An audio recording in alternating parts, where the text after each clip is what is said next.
Doon pala sa mga baguhan na gusto mag-aral ng tari, sundan nyo lang mga video natin mga boss.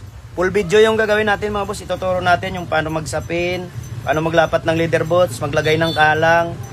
Tsaka isama na rin natin yung asinta mga boss.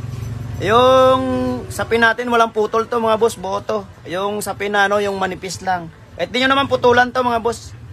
Pero yung sa akin 1 metro lang. Ito wala kasi akong Yung gagawin natin, sundan nyo na lang mga boss. Ayan lagay muna tayo dito sa taas. Yan. Kasi buo naman tong sapin natin Yan, maglagay tayo dyan. Tapos paikot. Yan.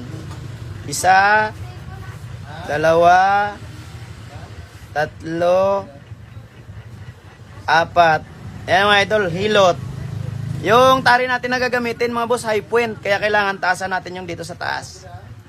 Walang putol tong sapin mga boss Tapos maglagay muna tayo ng 3 dito sa baba. 1, 2, 3. Ayan mga idol, himas.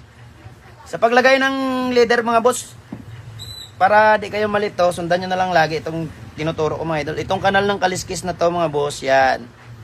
Yan, ganyan pataas. Ngayon yung leader bolts nyo, ilagay natin. Ganyan lang yan mga idol, yan. So mga yan, ganyan lang yan mga idol, yan. Tapos, hilot mga idol. Kailangan yung yung leader bolts nyo yung ganyan nakagitna mga boss Yan mga idol. Tapos yung gagamitin natin, yung paunan large. Kaya maglagay muna tayo sa baba isa mga idol. Yan. Tapos akyat tayo sa taas. Maglagay tayo sa taas ng kahit na 5 mga idol. Kasi high point yung gagamitin natin Wala namang to mga boss, binibilang ko lang to para may panimula kayo. Ngayon pag marunong na kayo, bahala na kayo dumiskarte kung ilang nyo. Tandaan nyo palagi pagka high point yung tari nyo mataas, kailangan dito yung sapin sa taas.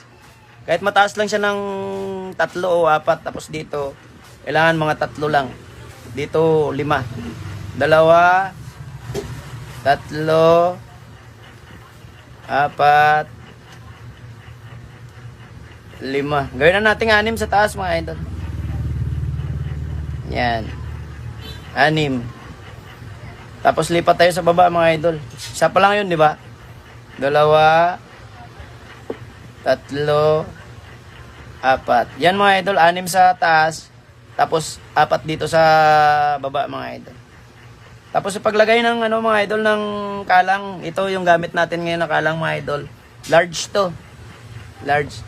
Sa inyo naman yan mga idol kung pwede kayo gumamit ng medium o small. Basta pag small, gawan nyo pa rin ang paraan na yung kalang nyo, maging maging pantay mesa. Kasi pagka yung pinakamaliit na nakalang yung ginagamit,